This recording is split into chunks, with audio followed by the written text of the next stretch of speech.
رشتے دار چھوڑ کے وفات پا چکے. اچھا ایک بات اور, اللہ نے کیا فرمایا کہ مردوں کا حصہ ہے اس مال میں جو والدین اور رشتے دار چھوڑ گئے.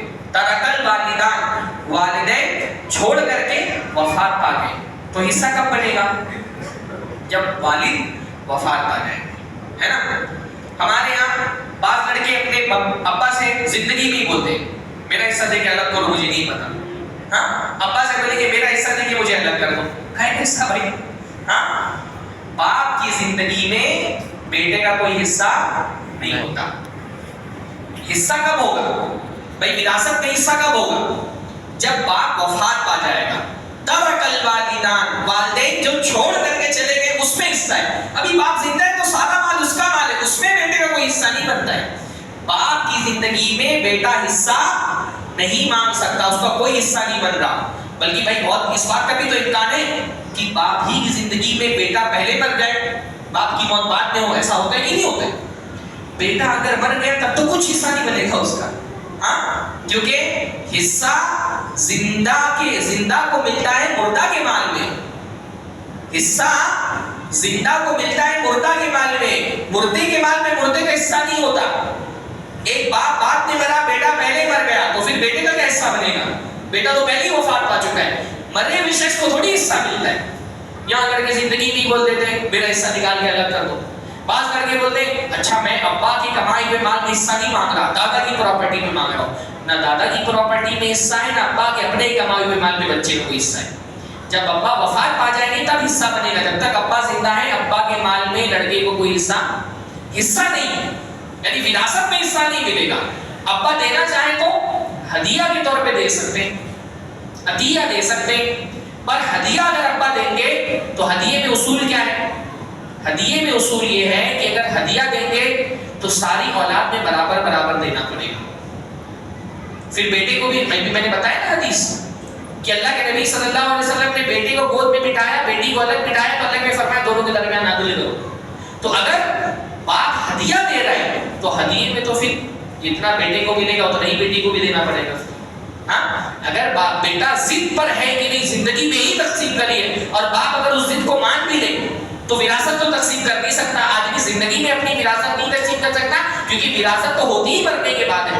ہدیہ دے سکتا ہے, پر ہدیے میں تو پھر انصاف کرنا پڑے گا. پھر جتنا بیٹے کو دے رہا تو نہیں بیٹی کو دینا پڑے گا. بہت سارے لڑکے ضد کرتے ہیں, جب ان کو مسئلہ بتا دو تو بولتے نہیں پھر تو ہمارا نقصان. پھر وہ خاموش ہو جاتے.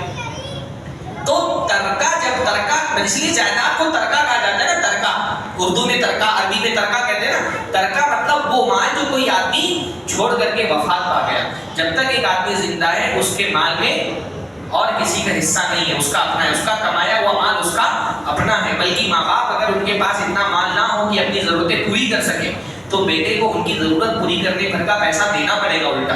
ہاں, ان کا خرچ اٹھانا پڑے گا, ان کی رہائش, کھانے پینے, کپڑے وغیرہ کا خرچ خود بیٹے کو اٹھانا پڑے گا بجائے باپ سے مانگنے کے. تو فرمایا وَلِلرِّجَالِ نَصِيبٌ مِّمَّا تَرَكَ الْوَالِدَانِ وَالْأَقْرَبُونَ وَلِلنِّسَاءِ نَصِيبٌ مِّمَّا تَرَكَ الْوَالِدَانِ وَالْأَقْرَبُونَ. عام طور پہ حصہ جو ہے وہ تو والدین ہی کے مال میں ملتا ہے, لیکن کبھی کبھی ایسا بھی ہوتا ہے والدین کے علاوہ سے بھی لوگوں کو وراثت میں حصہ ملتا ہے. بعض صورتوں میں ایسا ہوتا ہے کہ بھائی کی وراثت سے حصہ مل جاتا ہے, بہن کی وراثت سے حصہ مل جاتا ہے, جس کی تفصیل اللہ تعالیٰ نے آگے بیان فرمائی ہے. پھر اس میں شریعت ایک تو ہوتی ہے عدل اور ایک ہوتا ہے احسان. بہت سارے لوگ ایسے ہوتے ہیں ان کا حصہ نہیں بنتا ہوتا, بس شریعت کہتی ہے, اللہ نے فرمایا وَإِذَا حَضَرَ الْقِسْمَةَ أُولُو الْقُرْبَىٰ وَالْيَتَامَىٰ وَالْمَسَاكِينِ فَارْزُقُوهُم مِّنْهُ وَقُولُوا لَهُمْ قَوْلًا مَّعْرُوفًا. جب تقسیم کے وقت مال جائیداد تقسیم ہو رہی ہو, وراثت میں تقسیم ہو رہی ہو, اس وقت اگر کچھ رشتے دار آئے ہوئے ہیں, کچھ مسکین حاضر ہیں, کچھ غریب لوگ حاضر ہیں, تو ان کو بھی کچھ نہ کچھ دے دو. شریعت ہمیشہ احسان کی بات کرتی ہے. ہاں, قانون اپنی جگہ پر ہے, قانوناً تو ان کا کوئی حصہ نہیں بنتا. مثلاً بیٹے ہیں, بیٹیاں ہیں, اب اس میں پھر بھائی کا کوئی حصہ نہیں بنتا, بہنوں کا کوئی حصہ نہیں بنتا. تو شریعت کیا کہتی ہے, بھائی وہ بھی رشتے دار ہیں, قریبی لوگ ہیں, آدمی نے بہت اگر پراپرٹی بنائی ہے, بیٹوں کو اپنی طرف سے کچھ مال اپنی پھوپھی کو دے دینا چاہیے, اپنی چاچا کو دے دینا چاہیے, امی کی وفات کے بعد ان کا کچھ مال خالہ کو دے دینا چاہیے, اپنے ماموں کو دے دینا چاہیے. ہاں, والد کی وفات کے بعد ان کے رشتہ داروں کے ساتھ اس میں سلوک کرنا والد کے ساتھ اس میں سلوک کرنے میں شامل ہے نا. اللہ کے نبی نے فرمایا العم صن و ابی, کہ چاچا جو ہوتا ہے وہ تو ایک باپ کی شاخ ہوتا ہے ایک طرح سے. خالہ کے بارے میں فرمایا الخالۃ بمنزلۃ الام، خالہ جو ہے وہ ماں کی جگہ پر ہوتی ہے. والدین وفات پا جائیں تو ان کے بھائی بہنوں کے ساتھ اچھا سلوک کرنا چاہیے، بلکہ ان کے دوستوں کے ساتھ بھی اچھا سلوک کرنا چاہیے. حضرت خدیجہ کی وفات ہو گئی تو اللہ کے نبی صلی اللہ علیہ وسلم ان کی سہیلیوں سے اچھا سلوک کرتے. گھر میں سالن اچھا بنتا تو حضرت خدیجہ کی سہیلیوں تک کے پہنچا دیتے. تو کچھ لوگ ہیں جن کا قانونی حق بن رہا ہے، کچھ لوگ ہیں جن کا قانونی حق نہیں بنتا. امیر لوگوں کو ان کی بھی رعایت کرنی چاہیے، مسکین ہیں، فقیر ہیں. اللہ تعالیٰ نے کیونکہ یہ جو وراثت کا مال ملتا ہے یہ ہم نے اپنی محنت سے نہیں کمایا، یہ خالصتاً اللہ تعالیٰ کی نعمت ہے کہ اللہ تعالیٰ نے ہم کو ایک امیر گھرانے میں پیدا کر دیا، ابا دادا کی پراپرٹی کی تو حصہ مل گیا. تو ایسے مال میں خرچ کرنے میں نہیں جھجکنا چاہیے صاحب. بھائی محنت سے کمائی کی چیز خرچ کرنے میں آدمی کو تھوڑا بھاری پڑتا ہے، لیکن یہ تو وہ مال ہے بس اللہ تعالیٰ کی خالص نعمت تھی کہ ایک امیر گھرانے میں پیدا کر دیا تو ہم کو بغیر محنت کی وراثت میں اتنا مال مل گیا، تو اس میں تو خرچ کر دینا چاہیے، مسکینوں اور فقیروں کو بھی کچھ دے دینا چاہیے. اور اس کے بعد اللہ تعالیٰ نے یہ بتایا کہ جو یتیم کا مال کھا لیتے ہیں ظلماً، وہ گویا کہ اپنے پیٹ میں آگ ڈال دیں.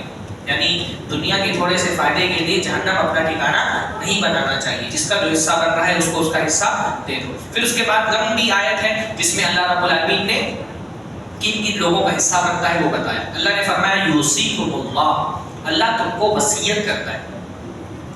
بھائی اگر یوصیکم اللہ نہیں کہا جاتا، ڈائریکٹ آیت شروع ہو جاتی فی اولادکم للذکر مثل حظ الانثیین تو بھی بات پوری ہو سکتی. پر یہ کوئی چھوٹا مسئلہ نہیں، وراثت کی تقسیم کا ہمارے دین اور ایمان کے ساتھ بہت گہرا تعلق ہے. اس لیے